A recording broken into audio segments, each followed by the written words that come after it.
Good morning students. आज फिर एक और बहुत इम्पॉर्टेंट टॉपिक के साथ हम यहाँ पे अपने लेक्चर को स्टार्ट करने वाले हैं। Quantum numbers. क्वांटम नंबर्स क्या होता है, ये हमें क्या क्या एटम के अंदर प्रेजेंट कॉन्स्टिट्यूएंट्स की इन्फॉर्मेशन देगा, और बहुत सारी बातें जो क्वेश्चंस की फॉर्म में हमसे पूछी जाती हैं। सो स्टेप बाय स्टेप एक एक चीज़ को बहुत अलर्ट होकर आप समझिए। हम लोग धीरे धीरे साथ साथ क्वेश्चंस किस तरह से सॉल्व करने हैं वो भी समझाते हुए चलेंगे, और फिर after the end of this topic हम लोग इससे रिलेटेड क्वेश्चंस को सॉल्व करेंगे। बहुत कॉन्सेप्चुअल पार्ट है। बेसिक इनऑर्गेनिक केमिस्ट्री में जनरली इसका एक वाइटल और लार्ज रोल रहता है कॉम्पिटिटिव एरिया के अंदर भी। तो अच्छे से और ध्यान से आप समझिए कि ये क्वांटम नंबर्स होते क्या हैं। आप स्क्रीन पे देखें, मैंने कुछ छोटा सा लेआउट यहाँ ड्रॉ किया हुआ है इस क्वांटम नंबर को समझने के लिए। कुछ बोलता हूँ पहले और उसके बाद समझाऊंगा सारी बातें।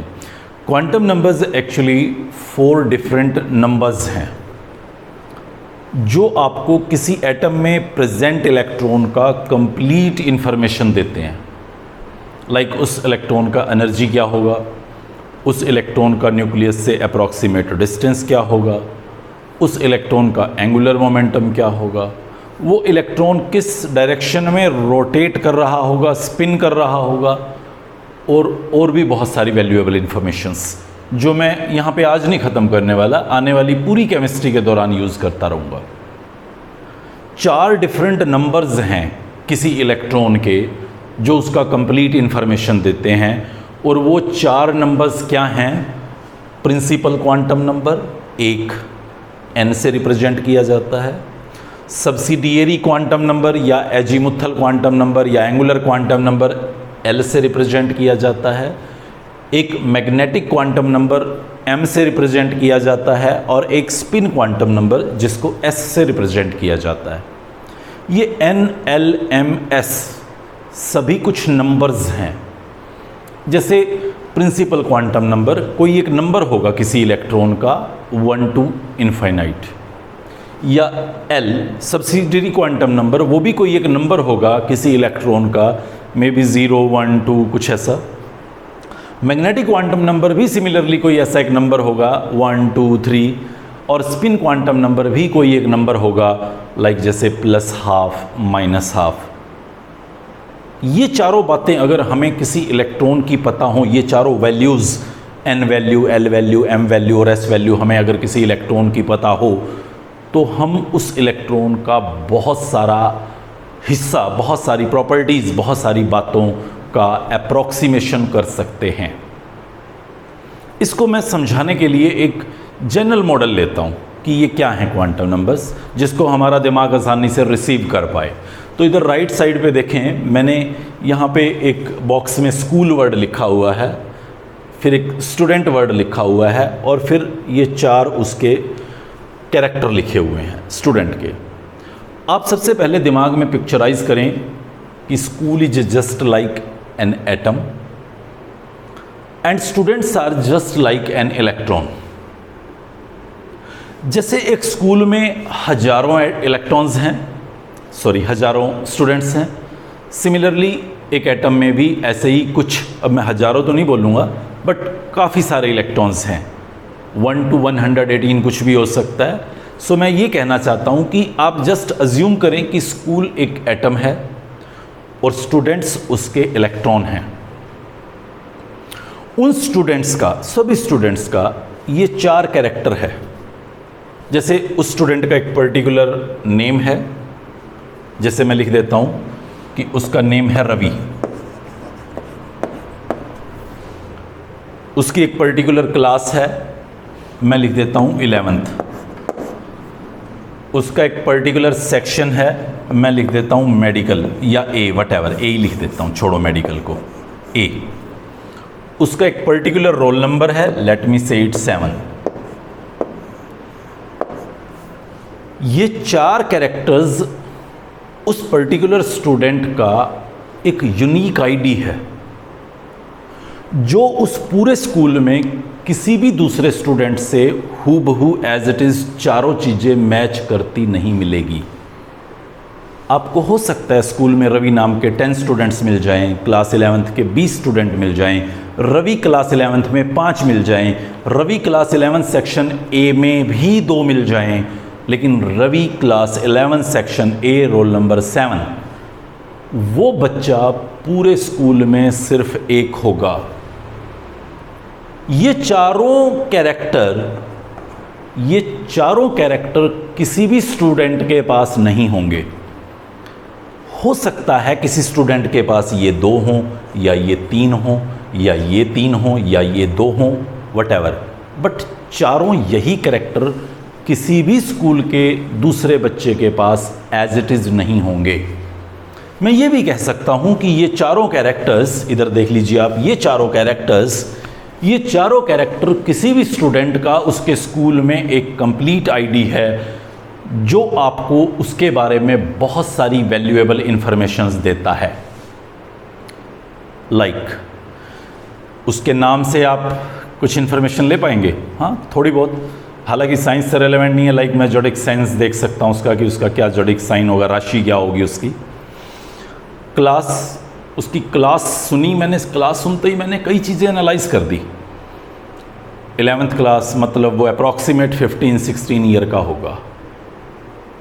क्लास 11 मतलब उसने 10th क्लास स्टैंडर्ड पास किया है, उसका मेंटल आईक्यू 10th क्लास में किस किस चीज़ को रिसीव कर सकता है। लाइक उसे पता है एटम क्या होता है, मॉलिक्यूल क्या होता है, ये उसको पता है। तो मैं ये आइडिया लगा सकता हूँ 11th क्लास को सुनते ही। उसका सेक्शन, लाइक वो मेडिकल में है तो इसका मतलब वो बायो स्टूडेंट है, बायो को पढ़ेगा। नॉन मेडिकल में है तो वो मैथ्स पढ़ेगा। सेक्शन ए में है तो इसका मतलब वो जल्दी आया होगा एडमिशन लेने के लिए, बी वालों का बाद में नंबर लगेगा। या रोल नंबर से भी मैं ऐसे ही कुछ थोड़ी बहुत इन्फॉर्मेशन उसकी ऑब्टेन कर सकता हूँ, कुछ आइडिया ले सकता हूँ। एग्जैक्ट नहीं कह रहा मैं, कुछ अप्रॉक्सीमेट आइडिया ले सकता हूँ। यही 4 चीज़ें इस इलेक्ट्रॉन की हैं किसी एटम में। मान लीजिए कोई एक एटम है, उसके अंदर 20 इलेक्ट्रॉन हैं, 20 इलेक्ट्रॉन्स आर देयर। सो उन 20 इलेक्ट्रॉन्स में सभी इलेक्ट्रॉन्स का एक n वैल्यू है, एक l वैल्यू है, एक m वैल्यू है, एक s वैल्यू है। और वो n, l, m, s value, चारों की चारों वैल्यू किसी भी दूसरे इलेक्ट्रॉन के उन 4 वैल्यूज से हूबहू मैच नहीं कर सकती। 3 मैच कर जाएंगी, 2 कर जाएंगी, चारों मैच नहीं करेंगी। किसी भी एक सिंगल एटम में, मैं फिर बता रहा हूं, यहां पे आप एक स्कूल चूज करें, यहां कोई दूसरा स्कूल चूज करें, तो ये 4 फिगर मैच कर सकते हैं। एक लेट मी कॉल इट, ये स्कूल है x, ये स्कूल है y, तो इस y स्कूल का कोई एक स्टूडेंट सेम फिगर रख सकता है, सेम 4 कैरेक्टर रख सकता है। मैं एक ही पर्टिकुलर स्कूल में out of this those 2000 students कह रहा हूं कि ये 4 चीजें किसी की मैच नहीं करेंगी। और यही बात एक ही सिंगल एटम में बोल रहा हूं मैं, कि एक सिंगल एटम में जितने भी इलेक्ट्रॉन्स होंगे उन सबके ये n, l, m, s चारों के चारों वैल्यूज कभी भी मैच नहीं करेंगे, कभी भी सिमिलर नहीं होंगे। 2 या 3 हो सकते हैं। इसीलिए मैं कह रहा हूं कि ये n, l, m, s values उस इलेक्ट्रॉन का उस एटम के अंदर एक कंप्लीट एड्रेस होगा, जो मुझे उसकी काफ़ी सारी इन्फॉर्मेशंस देगा। वो कौन सी इन्फॉर्मेशंस देगा, कैसी इन्फॉर्मेशंस देगा, वो मैं 1 बाय 1 इन सभी क्वांटम नंबर्स के अंदर आपको एक्सप्लेन करने की कोशिश करूंगा। मुझे लगता है ये बात आपको अच्छे से समझ में आ गई होगी कि क्वांटम नंबर्स किसी भी इलेक्ट्रॉन के पर्टिकुलरली कुछ नंबर्स हैं जो उसका कंप्लीट एड्रेस हैं, जो उस एटम में पड़े बाकी इलेक्ट्रॉन से हूबहू मैच नहीं करते। कोई 1, 2 या 3 मैच कर सकते हैं, चारों तो बिल्कुल भी मैच नहीं करते। तो चलिए हम लोग अब सिर्फ फोकस करते हैं क्वांटम नंबर्स पे कि ये क्वांटम नंबर्स हमें क्या क्या बताते हैं। ये आपके सामने मैं फर्स्ट क्वांटम नंबर लेके आ रहा हूँ। प्रिंसिपल क्वांटम नंबर क्या है, n से रिप्रेजेंट करते हैं। थोड़ा नोटिस कीजिएगा, स्मॉल n लिख रहा हूँ तो स्मॉल n ही लिखिएगा, स्मॉल l लिख रहा हूँ तो स्मॉल l ही लिखिएगा। कन्वेंशंस हैं केमिस्ट्री के अंदर, कैपिटल L का कुछ अलग मतलब है, स्मॉल l का कुछ अलग मतलब है, तो इसलिए थोड़ा सा नोटिस करें। कुछ बच्चों को मैंने देखा है वो कर्सिव में लिखते हैं कुछ चीज़ें, तो साइंस में ये ज़्यादा अच्छी नहीं समझी जाती। नॉर्मल सिंपल वर्ड्स के अंदर ही हमें इनको लिखना है। तो कर्सिव में डिज़ाइन बना बना के सिंबल लिखना ये ज़्यादा एक्सेप्टेबल नहीं है, मैं ज़्यादा उसको ये भी नहीं कहना चाहता कि डिस्करेज करना चाहता हूँ, बट कि वो अच्छा नहीं होता, बट साइंस की फॉर्मेट पे आप उसको यूज़ थोड़ा कम करें। सो प्रिंसिपल क्वांटम नंबर क्या है? तो देखिए, मैं आप लोगों को एटम दिखाता हूँ। एक ये न्यूक्लियस है और ये उसके बाद अकॉर्डिंग टू बोर जो मुझे अभी तक पता है ये शेल्स हैं। इन सभी शेल्स का एक एन वैल्यू है, n is equal to 1, n is equal to 2, n is equal to 3, n is equal to 4 means shell. और ये कहाँ तक है? इनफाइनाइट तक। यही n वैल्यूज उस इलेक्ट्रॉन का प्रिंसिपल क्वांटम नंबर है। जैसे मान लीजिए मैं यूं कहता हूं आपको कि हाइड्रोजन का सिर्फ एक इलेक्ट्रॉन होता है और वो एक इलेक्ट्रॉन यहां होता है। बहुत सारी बातें समझाऊंगा मैं क्यों कह रहा हूं ये यहां होता है, यहां क्यों नहीं होता, यहां क्यों नहीं होता, यहीं क्यों होता है। ये बहुत सारी बातें हम इस क्वांटम नंबर को समझ के चलेंगे। आप क्वांटम नंबर पे अपनी पूरी कंसंट्रेशन रखें इसको समझने में। ये एटम रूपी सागर में आपको तैरना सिखाएगा। ये यहाँ पे इलेक्ट्रॉन पड़ा हुआ है। अगर मैं आपसे पूछूं कि इस इलेक्ट्रॉन का प्रिंसिपल क्वांटम नंबर क्या है, तो आप मुझे कहेंगे सर इसका प्रिंसिपल क्वांटम नंबर है 1। जो किसी इलेक्ट्रॉन की मेन एनर्जी लेवल है, जो मेन शेल है, जो बोर्स ऑर्बिट है, वो उसका प्रिंसिपल क्वांटम नंबर है। तो हाइड्रोजन के इलेक्ट्रॉन का एन वैल्यू 1 है। ठीक है, मैं एक एटम लेता हूं सोडियम। मुझे पता है उसके अंदर 11 इलेक्ट्रॉन्स होते हैं। मैं आपको बोलता हूं कि सोडियम के 11th इलेक्ट्रॉन का एन वैल्यू 3 है, मतलब सोडियम का 11th इलेक्ट्रॉन यहां होगा। मैं कहता हूं सोडियम का सेकंड इलेक्ट्रॉन एन वैल्यू 1 है, तो इसका मतलब वो यहां होगा। मैं कहता हूं सोडियम का 10th इलेक्ट्रॉन एन वैल्यू 2 है, तो इसका मतलब सोडियम का वो 10th इलेक्ट्रॉन यहां होगा। मुझे लगता है ये बात सही से समझ में आ गई होगी कि किसी भी इलेक्ट्रॉन का एन वैल्यू उसकी शेल को रिप्रेजेंट करता है कि वो किस शेल का मेंबर है। और इस एन का पता चलते ही मुझे उसकी कई बातों का पता चलता है। जैसे इस एन का पता चलते ही मैं ये बता सकता हूं कि कितने उसके मैक्सिमम नेबरर्स हो सकते हैं उस शेल में। 2n² से हम नंबर ऑफ इलेक्ट्रॉन्स कैलकुलेट किया करते किसी एक शेल में। हालांकि लास्ट लेक्चर में मैं ऑर्बिटल्स सुना रहा था जिसमें बोल रहा था 2 इलेक्ट्रॉन आते हैं, बट ऑर्बिट्स में 2n² इलेक्ट्रॉन्स ही होते हैं। मैंने ये भी कहा था कि मैं बोर को बिल्कुल वाइट वॉश नहीं करने वाला। सो 2n पता चलते ही आपको पता चल जाएगा कि उसके उस पर्टिकुलर शेल में, उस एनर्जी लेवल में, उस ऑर्बिट में कितने और नेबरर्स हो सकते हैं। होंगे नहीं कह रहा, कितने और मैक्सिमम हो सकते हैं। इस n का पता चलते ही मैं उसकी इलेक्ट्रॉनिक एनर्जी का आइडिया ले सकता हूँ। ये ऐसा कुछ फॉर्मूला मैंने आपको बताया है, आप याद करें बोर्स मॉडल पढ़ते हुए। ये हम लोगों ने इलेक्ट्रॉनिक एनर्जी निकालने का फॉर्मूला पढ़ा था। हाइड्रोजन के केस में या सिंगल इलेक्ट्रॉन स्पीसीज के केस में ये फॉर्मूला इलेक्ट्रॉनिक एनर्जी का एग्जैक्ट आइडिया देता है, जबकि मल्टी इलेक्ट्रॉन स्पेसिस में ये उसका अप्रोक्सीमेट आइडिया देता है, एग्जैक्ट आइडिया नहीं देता। तो चलो किसी भी एटम के अंदर प्रेजेंट इलेक्ट्रॉन का अगर मुझे एन वैल्यू पता होगा तो मैं उसकी अप्रोक्सीमेट एनर्जी कैलकुलेट कर सकता हूँ। एक और फॉर्मूला याद करें, डिस्टेंस को लेके मैंने बताया था 0.529 एंगस्ट्रॉम इंटू n²/z। ये मैंने कुछ एक फॉर्मूला बताया था आपको रेडियस कैलकुलेट करने का, किसी भी इलेक्ट्रॉन का distance from the centre of nucleus. अगर आपको वो n वैल्यू पता है तो आप यहाँ पे वो n वैल्यू का स्क्वायर पुट करके इजीली कैलकुलेट कर सकते हैं कि उस इलेक्ट्रॉन का डिस्टेंस न्यूक्लियस से कितनी दूर होगा। तो एक n पता चलते ही आपने कम से कम ये 3 चीज़ें इमीडिएटली मुझे बता दी कि क्या होंगी ये अप्रॉक्सीमेट वैल्यूज़ डिस्टेंस की, एनर्जी की या मैक्सिमम नेबर्स की। चलिए दूसरे क्वांटम नंबर की तरफ आगे बढ़ते हैं। ये फर्स्ट क्वांटम नंबर बताया मैंने, प्रिंसिपल क्वांटम नंबर। दूसरा जो हमारा क्वांटम नंबर है वो है सब्सिडियरी क्वांटम नंबर, या मैं इसको बोलता हूँ एंगुलर क्वांटम नंबर, या मैं इसको बोलता हूँ एजीमुथल क्वांटम नंबर, एल से रिप्रेजेंट करते हैं।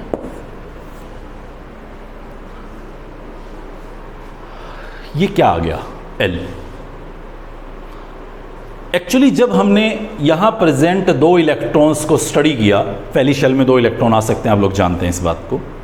जब हमने यहां प्रेजेंट 2 इलेक्ट्रॉन्स को स्टडी किया तो हमने देखा दोनों का एंगुलर मोमेंटम सेम है।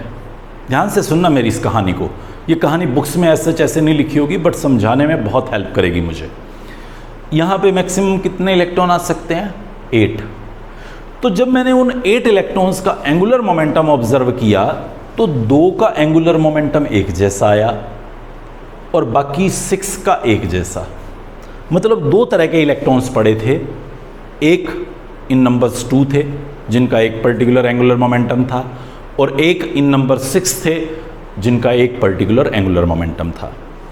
यहाँ पे टोटल कितने आ सकते हैं? 18 इलेक्ट्रॉन्स में जब मैंने एंगुलर मोमेंटम चेक किया तो 2 का एक जैसा, 6 का एक जैसा और 10 का एक जैसा। मतलब मुझे ऐसा लगा कि कुछ 3 तरह के इलेक्ट्रॉन्स वहाँ पे हैं। यहाँ पे जब मैंने चेक किया 32 इलेक्ट्रॉन्स मैक्सिमम थे, 2 का एंगुलर मोमेंटम एक जैसा, 6 का एंगुलर मोमेंटम एक जैसा, 10 का एंगुलर मोमेंटम एक जैसा और 14 का एंगुलर मोमेंटम एक जैसा। तो हमें लगा कि इसका मतलब ये शेल एक यूनिक डिस्क्रीट पार्ट नहीं है, इसके अंदर शायद कुछ सब पार्ट्स बने हुए हैं। सोमरफील्ड मॉडल ऑफ एटम आया था एक बीच में, जिसने कुछ ऐसा हमें एक्सप्लेन किया कि किसी एक पर्टिकुलर इलेक्ट्रॉन का जो मोशन होता है वो सर्कुलर के अलावा एलिप्टिकल भी हो सकता है, और किसी एक पर्टिकुलर शेल में नंबर ऑफ ऐसे पास हो सकते हैं, एक सर्कुलर, एक एलिप्टिकल, दूसरा और बड़ा एलिप्ट, तीसरा और बड़ा एलिप्ट। तो ऐसे करके मैं उस सोमरफील्ड मॉडल पे बिल्कुल नहीं जानना चाहता, ना वो हमारे सिलेबस का पार्ट है, ना हमें उसको कहीं पढ़ना है। बस इतना ध्यान रखें कि ऑर्बिट्स का कॉन्सेप्ट, शेल्स का कॉन्सेप्ट बोहर ने दिया था, और subshells in the shell वो कॉन्सेप्ट सोमरफील्ड मॉडल लेके आया था। तो वो सोमरफील्ड मॉडल हमें ये बताता कि हर शेल के अंदर कुछ सब शेल्स बने हुए हैं। ये मैं अभी आपको जो कहानी सुना रहा था अलग अलग एंगुलर मोमेंटम्स की, वो यही थी। यहाँ पे मैंने कुछ नहीं कहा, यहाँ मैंने बोला कि भाई 2 इलेक्ट्रॉन है, दोनों का सेम एंगुलर मोमेंटम है, तो इसका मतलब यहाँ पे कोई ज़्यादा डिवीजन नहीं है, एक ही पर्टिकुलर सब शेल है। यहाँ पे 2 ग्रुप्स थे 2 और 6 इलेक्ट्रॉन्स का, तो मतलब यहाँ पे 2 सब शेल्स हैं। यहाँ पे 3 ग्रुप्स थे इलेक्ट्रॉन्स के, मतलब 3 सब शेल हैं, और सिमिलरली यहाँ पे 4 सब शेल्स हैं। वो मैं कैसे दिखा रहा हूँ देखो आप ध्यान से थोड़ा सा। मैं यहाँ पे एक लाइन बनाए हुए हूँ, ऐसे समझ लो। ये न्यूक्लियस कहाँ मैंने रब कर दिया, तो ये न्यूक्लियस के बाहर पहला शेल है जिसके अंदर एक ही सब शेल है। यहाँ पे न्यूक्लियस के अंदर 2 सब शेल्स हैं, मतलब 2 ग्रुप ऑफ इलेक्ट्रॉन्स हैं, एक इस ग्रुप में पाएगा और एक ग्रुप यहाँ पाएगा। इलेक्ट्रॉन्स कितने हैं उसको छोड़ो अभी। यहाँ पे 3 सब शेल्स हैं, और यहाँ पे 4 सब शेल्स हैं।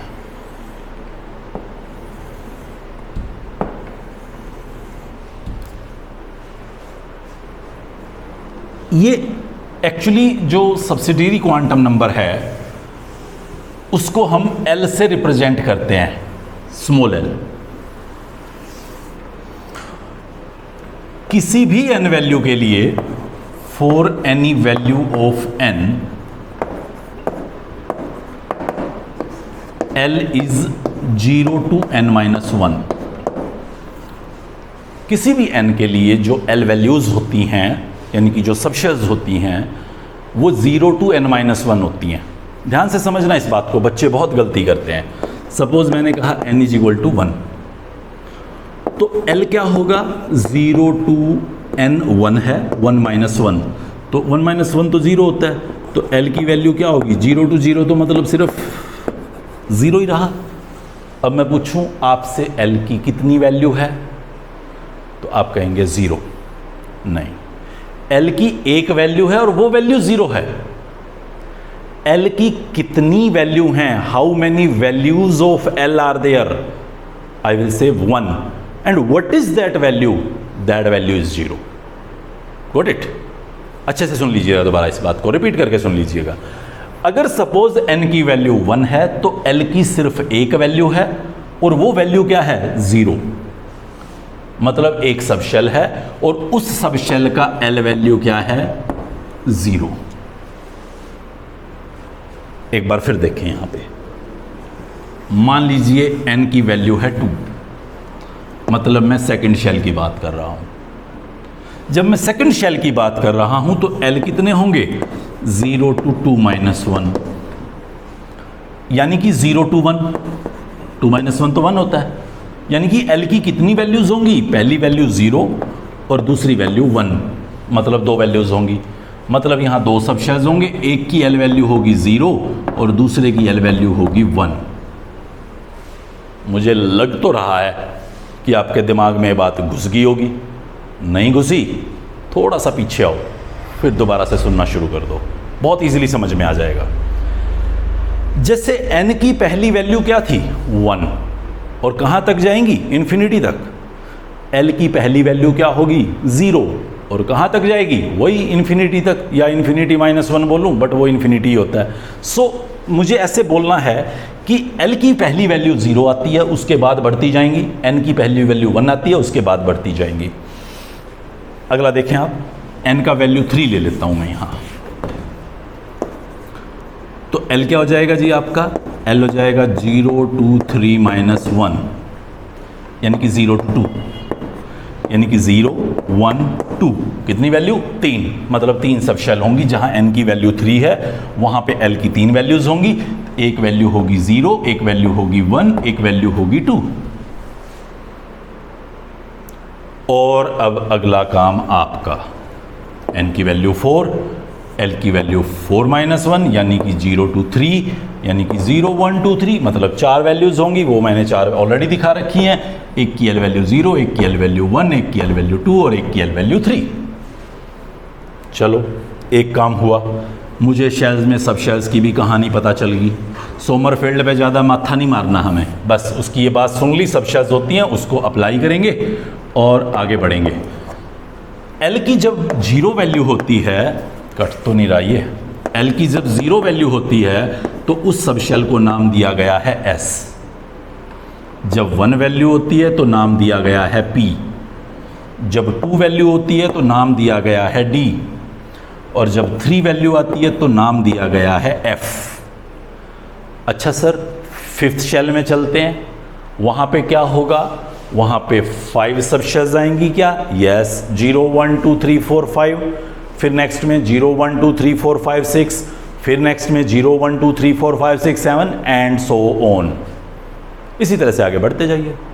फिर उनके एल वैल्यूज क्या होंगे, ऐसे ही बढ़ाते जाओ, 0 1 2 3 4, 0 1 2 3 4 5। फिर उनके ये सिंबल्स क्या होंगे, S P D F G H I, पर टेंशन मत लो, F से ज़्यादा हमें कुछ नहीं पढ़ना। क्यों, 5वीं शेल में ही आ जाएगा वो F से आगे तो। बट आज तक कोई हमारे पास ऐसा एटम डिस्कवर्ड ही नहीं है, नोन ही नहीं है, जिसका L वैल्यू हमें 4 मिले। जब मिलेगा तो पढ़ लेंगे, अभी तो 4 तक रहते हैं, हमारे पास ऐसे एटम्स ही नहीं हैं। हमारे पास जो एटम्स हैं उनमें मैक्सिमम n वैल्यू आज तक n प्रिंसिपल क्वांटम नंबर 7 है। सब्सिडियरी क्वांटम नंबर यानी कि L वैल्यूज़ वो सिर्फ 0 1 2 3 यही हैं। 4 5 हो सकते हैं, कभी फ्यूचर में आएंगे तो यहाँ कितनी देर लगानी है लिखने में कि 4 के लिए G and H and I and J, इस तरह से छोड़ो अभी उसको। मैंने अब सबका यहाँ पे जी नामकरण कर दिया है। भाई जो L की वैल्यू 0 है मैं उसको क्या नाम दूंगा, S। यहाँ पे जो L की वैल्यू है नाम तो वही रहेगा S। हाँ, 1 वाली का नाम याद करो P। यहाँ पे क्या होगा 0 1 2 यानी S P D। इनके 4 नाम देखो S P D F। समझ में आ रही है बात। पहली शेल में सिर्फ एक सब शेल है, कौन सी, S। दूसरी में SP, तीसरी में SPD, चौथी में SPDF। बार बार एस आ रहा है, कन्फ्यूजन हो रहा है, कौन से एस की बात कर रहा हूँ। तो चलो एक इस समस्या को भी मिटा देता हूँ, इसके आगे इसका एन वैल्यू लिख देता हूँ, 1s 2s 2p, N values उसके आगे चिपकाता जाऊंगा। तो अब आपको 3s कहते ही पता चल जाएगा कि भाई मैं थर्ड शेल की एस सब शेल के बारे में बात कर रहा हूँ। 4s कहते ही पता चल जाएगा कि फोर्थ शेल की एस सब शेल के बारे में मैं बोल रहा हूँ। तो इस तरह से आपको उसके क्वांटम नंबर्स का आइडिया हो जाएगा, एन क्या है, एस क्या है। फिर सुनिए, मैंने कहा कि सोडियम का 11th electron N value 3 poses कर रहा है और एल वैल्यू 0, बताओ कहाँ होगा। तो N3 मतलब थर्ड शेल, L0 मतलब S3s, तो मैं ऐसा बोल सकता हूँ कि ये भाई जो है ये 3s में पड़ा है। क्या बात समझ में आ रही है? स्क्रीन देख लूँ मैं, कई देर होगी, कहीं कट ना गया हो, नहीं सही है। सो 3s में ये इलेक्ट्रॉन पड़ा हुआ है, ये मुझे इन दो क्वांटम नंबर से ही पता चल गया। और क्या क्या पता चल गया? अप्रॉक्सीमेट एनर्जी, उसका डिस्टेंस अप्रॉक्सीमेट कितना है, मैक्सिमम उसके कितने पड़ोसी हो सकते हैं। एक नई बात और पता चली मुझे कि उसका एंगुलर मोमेंटम क्या होगा। एंगुलर मोमेंटम निकालने का एक सिंपल सा फॉर्मूला याद रखिएगा, L into L plus 1 square root h/2π। ये एंगुलर मोमेंटम कैलकुलेट करने का एक फॉर्मूला है। थोड़ा सुंदर बॉक्स नहीं बन पाया, आप समझ जाएंगे। MVR = ऐसा लिखना चाहता था। इलेक्ट्रॉन का बस L देखिए आप, L वैल्यू क्या है वो यहाँ पुट करके कैलकुलेट कीजिए। बोर ने भी बोला था एक दिन एंगुलर मोमेंटम के बारे में। क्वेश्चन में जब आपको क्लियरली कह रहा है calculate the Bohr's angular momentum, तो आपको ये फॉर्मूला यूज़ नहीं करना, फिर आपको NH/2π करना है। वो बोर मॉडल में समझा के आया हूँ। अगर सिंपली बोल रहे हैं एंगुलर मोमेंटम क्या होगा इलेक्ट्रॉन का, तो आपको ये फॉर्मूला लेना है, जहाँ पे आपको इलेक्ट्रॉन का L वैल्यू देखना होगा कि वो L वैल्यू क्या है। आगे बढ़े, चलिए। तो ये फॉर्मूला ध्यान रखिएगा एंगुलर मोमेंटम का, L पता चलते ही आपको एंगुलर मोमेंटम पता चल जाएगा। और एक और अजीब बात पता चली है मुझे, 2p में इलेक्ट्रॉन हो, 3p में इलेक्ट्रॉन हो, 4p में इलेक्ट्रॉन हो, भाई सबका L वैल्यू 1 है। चाहे इस 4p में पड़ा हो, N वैल्यू डिफरेंट है बट L वैल्यू तो 1 ही है। 4p में L वैल्यू क्या है, 1, N क्या है 4, और 2p में L वैल्यू क्या है 1 और N वैल्यू क्या है 2। तो L वैल्यू यहाँ पे भी इलेक्ट्रॉन का 4p में वही है और 2p में भी वही है। तो जो एंगुलर मोमेंटम होगा वो सेम होगा, यानी कि 2p में, 3p में, 4p में, 5p में, सब में इलेक्ट्रॉन का एंगुलर मोमेंटम सेम होगा। 3d में, 4d में, 5d में, सब में एंगुलर मोमेंटम इलेक्ट्रॉन का सेम होगा। चलिए, बहुत बातें सीख ली हमने इस एंगुलर मोमेंटम को भी लेके, और अब हम बढ़ते हैं अपने नेक्स्ट टारगेट की तरफ, और वो नेक्स्ट टारगेट है मैग्नेटिक क्वांटम नंबर। बट मुझे लगता है अभी फ़िलहाल इतना ही है, एनफ है, आप इसको अच्छे से पढ़ें और दोनों क्वांटम नंबर्स पे बढ़िया से कमांड करें, ताकि हम लोग very soon magnetic quantum number पे जब नेक्स्ट लेक्चर में पढ़ेंगे, स्पिन क्वांटम नंबर को जब नेक्स्ट लेक्चर में पढ़ेंगे, और फिर इन सारी चीज़ों को एक साथ पढ़ के इस एटम को और ज़्यादा छीलने की कोशिश करेंगे कि ये रियली एटम कैसा है, इलेक्ट्रॉन्स कैसे होंगे, और बहुत सारी बातें। जब तक हमें एटम का स्ट्रक्चर ही नहीं पता चला, तो एटम कैसे दूसरे एटम से कंबाइन कर जाता है वो कैसे पता चलेगा, वो कंबाइन करते हुए क्या अपने अंदर पोजेस करता है, क्या चेंजेस लाता है, और बहुत सारी बातें। So wait till that, good bye.